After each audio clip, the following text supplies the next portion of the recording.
Hola, hola les amis et bienvenue sur El Tarot de Malou. J'espère que vous allez tous et toutes très très bien.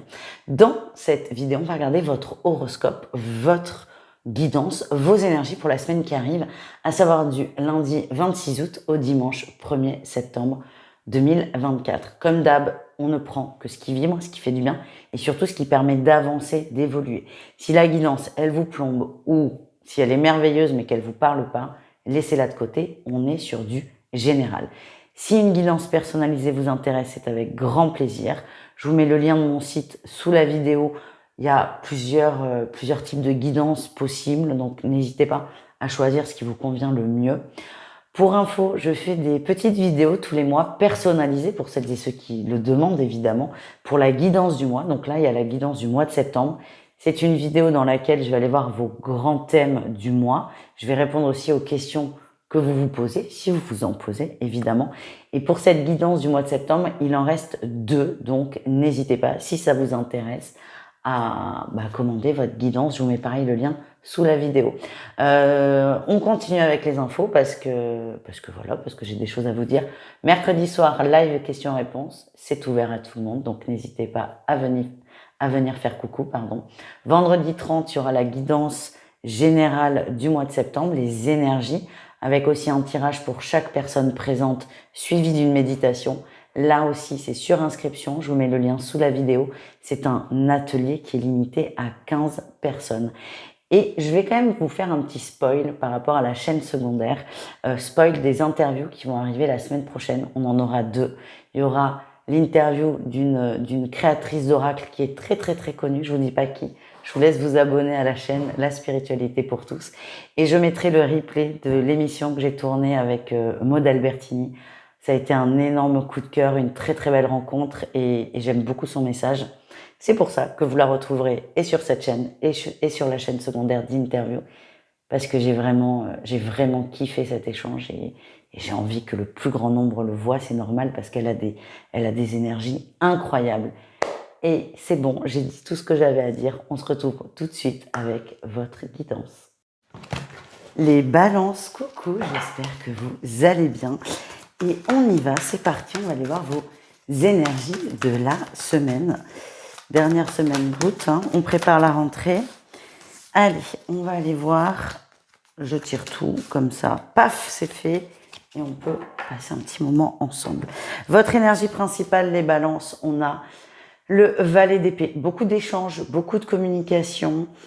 Attention quand même parce que ça peut être un peu brouillon. C'est un départ de communication. C'est ça que je ressens. Ne prenez pas ça comme quelque chose de grand. Ça peut le devenir. Mais moi, ce que je ressens, c'est que vous risquez de rentrer dans une faille de communication et d'en faire beaucoup trop. Je vous donne un exemple. Vous attendez que votre crush vous donne des nouvelles. Là, il vous envoie un coucou, ça va. Et vous, là, vous partez dans des grands trucs parce que vous l'avez tellement attendu, ce coucou, ça va, ou cette reprise de contact, que vous risquez d'en faire des tonnes. Et c'est vraiment attention. Il y a un début de communication, c'est lent, c'est calme, c'est tranquille. Pour moi, on pose les choses aussi. C'est une conversation qui peut être très importante à condition de laisser l'espace à l'autre de s'exprimer. En atout, on a la 10 de bâton. Encore une fois, c'est quelque chose que vous avez attendu, vous êtes prêt à dire les choses, vous êtes prêt à les poser, vous prenez vos responsabilités et vous savez aussi que ce sera pas forcément un moment facile. Certes, vous l'avez attendu cet échange, donc ça, il est là, c'est super, mais il y a quand même cette énergie où vous avez conscience qu'il faut garder un certain équilibre et qu'il est fragile. Le défi, le challenge, c'est un peu ce que je vous ai dit en début de guidance. Attention à ne pas trop vous engouffrer. Vous prenez beaucoup la chose à cœur parce que vous l'avez attendu et parce que c'est comme ça, hein, il n'y a pas toujours besoin de grandes explications. Vous risquez vraiment par peur que ça ne marche pas, par peur de perdre le lien, vous risquez encore une fois d'en faire des tonnes, d'en faire des caisses et ça va vous faire de la peine. Parce que perdre le lien en soi, enfin si pour vous c'est important, mais c'est grave. Mais ce que je veux dire, c'est que la vraie conséquence, c'est de vous faire énormément de mal. Et si on peut éviter ça, les balances, c'est chouette. Votre réussite, c'est vous avancer. C'est difficile. Ça se passe pas exactement comme vous l'auriez espéré, comme vous l'auriez imaginé, ni même envisagé. C'est difficile, mais vous savez que vous n'avez qu'une seule chose à faire, c'est de continuer d'avancer. Même si ça vous parle pas, même si la communication ne va pas du tout dans le sens que vous vouliez, vous acceptez la situation et, comment dire, j'ai la sensation que vous lâchez prise parce que vous n'avez pas d'autre choix. Alors, c'est pas hyper positif, bienveillant, enfin pas bien, si c'est bienveillant, mais c'est pas forcément l'idée qu'on se fait de la vie, du lâcher prise, mais en tout cas, c'est ce qui va vous permettre d'avancer. On continue les amis, on va aller voir le pro, 2 cas de figure cette semaine et certainement plus tard. On va aller voir pour celles et ceux qui sont en recherche d'emploi, ça m'a été demandé. Et on va aller voir évidemment ceux qui sont en emploi. Pour les retraités, parce que j'ai 2-3 personnes qui me demandent, j'ai envie de vous dire, vous avez suffisamment bossé pour pas rajouter une couche les amis. Donc profitez. Allez, on commence. Alors, les gens en recherche d'emploi, votre atout, c'est le cavalier d'épée. Il y a des échanges, il y a des opportunités et vous avez aussi une forme de niaque. Il faut travailler, c'est un peu votre énergie, vous en avez très envie. Donc, vous mettez vraiment toute votre énergie dans la prospection. Le cavalier d'épée, ça parle de courrier, de communication, d'échange. Moi, je vous vois bien envoyer des CV partout, faire des entretiens, qu'ils soient téléphoniques ou physiques. En tout cas, vous êtes dans l'action et c'est vraiment votre objectif, c'est un peu, je dois trouver du boulot avant la fin de la semaine. Et vous allez mettre toute votre énergie dedans. Le défi, le challenge, on a quand même la 3 de bâton. Il y a des efforts que vous ne voulez pas faire. Ce qui peut vous sembler paradoxal, parce que vous avez cette énergie de faire énormément d'efforts, de bombarder, oui. Mais ce qu'on nous dit, c'est que certes, vous faites des efforts dans votre vision de la chose, mais que vous n'êtes peut-être pas assez souple. On vous demande de vous ouvrir davantage, d'élargir. Alors, ça peut être élargir le rayon géographique, ça peut être élargir les compétences. Je vous donne un exemple. Imaginez, vous êtes caissier, vous avez très bien, vous pouvez aussi demander à travailler comme employé libre-service, par exemple, être en magasin. Voilà, donc c'est un exemple assez basique, mais on vous demande peut-être d'être un peu plus souple sur le travail et d'ouvrir un peu vos champs dans la mesure de vos compétences, évidemment. Hein. Vous n'allez pas postuler pour un travail d'infirmier si vous êtes maçon, par exemple. C'est pas possible. En tout cas, les balances en recherche d'emploi, c'est très très bien ce que vous faites, mais plutôt que d'envoyer un millier, c'est pas possible, mais de 300 CV où ça va vous demander beaucoup d'énergie, vous pouvez en envoyer que 200, mais en élargissant un peu votre vision de la chose. Pour celles et ceux qui travaillent en atout, on a le battleur, le magicien. Vous avez tous les outils dont vous avez besoin. C'est possible que vous ayez demandé plus de moyens. On vous les donne. Un nouvel ordinateur, un nouveau bureau, une nouvelle chaise de bureau. Alors, ça paraît simple. Là, c'est des choses qui coûtent un peu cher. Mais en tout cas, ce que vous avez demandé, vous l'avez. Vous avez tous les outils pour être au top dans votre travail. Le défi, le challenge, c'est que vous vous rendez compte que malgré ça, vous n'êtes pas bien et que le travail reste difficile.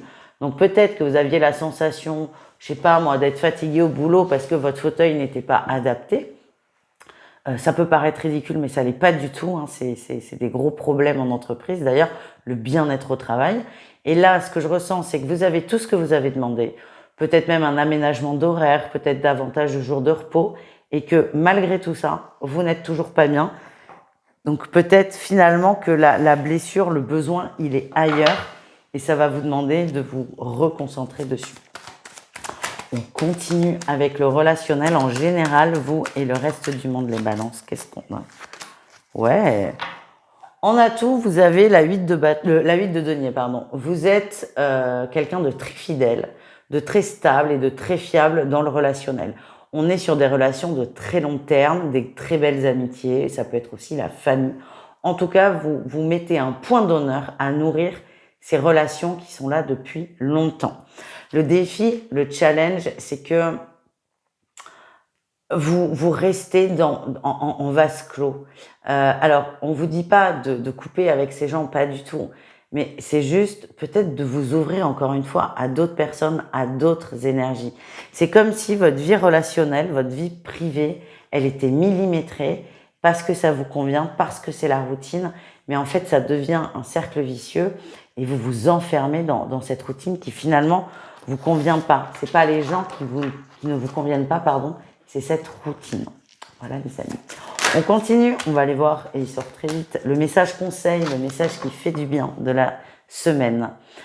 Je me rappelle que la peur, l'anxiété, la jalousie, la convoitise et la haine n'ont jamais rien résolu.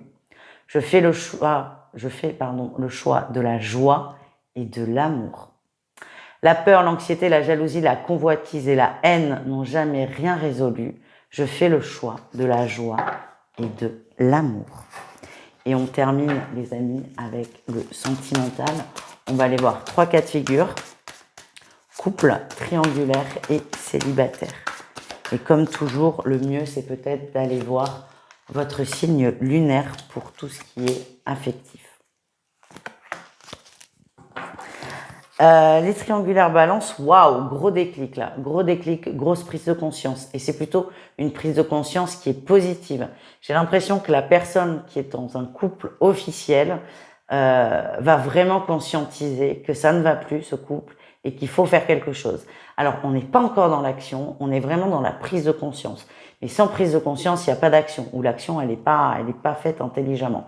Là, c'est vraiment, il y a un gros déclic. Je conscientise que la situation n'est pas la plus idéale, ça c'est clair, que tout le monde souffre, je ne veux plus. Et donc, je commencerai dans un second temps à réfléchir aux solutions. En tout cas, c'est un déclic sur lequel on ne pourra pas revenir en arrière. C'est vraiment ces prises de conscience où on a beau mettre tous les œillères qu'on veut, c'est pas possible, ça tiendra pas. Donc c'est plutôt positif. Les couples, on a la visualisation et les réseaux. On est amené, là, les couples, à s'ouvrir aux autres. C'est marrant parce que là, on peut faire un parallèle avec le relationnel. C'est je m'ouvre aux autres, j'ouvre la maison dans un sens. Alors, c'est pas non plus votre intimité, mais on vous invite à peut-être sortir un peu de votre cocon et de vous ouvrir à l'amour un peu plus général et d'éviter de rentrer dans une relation trop fermée. Alors, c'est très bizarre parce que ça peut tellement prêter interprétation ce que je dis. On vous dit pas de devenir un couple libre, hein, pas du tout. C'est juste, là, vous êtes peut-être trop tout le temps ensemble et on vous invite grandement à vous ouvrir, à fréquenter peut-être des amis, de la famille, à être plus dans le relationnel. Et on termine avec les célibataires. On a le nuage sur le masculin. J'ai la sensation qu'il y avait une situation qui avançait, qui évoluait, un petit crush, un petit flirt. Et là, on se rend compte que pas forcément. Ça n'avance pas forcément. Je vous sens déçu, blasé aussi. Et ce que vous aviez pu interpréter comme une évolution, une avancée, vous vous rendez compte que pas du tout. Et c'est vrai que ça peut vous affecter quand même au niveau des émotions, tout simplement. Je vous invite à aller voir vos autres signes, les amis. Et je vous fais des gros bisous. Ciao!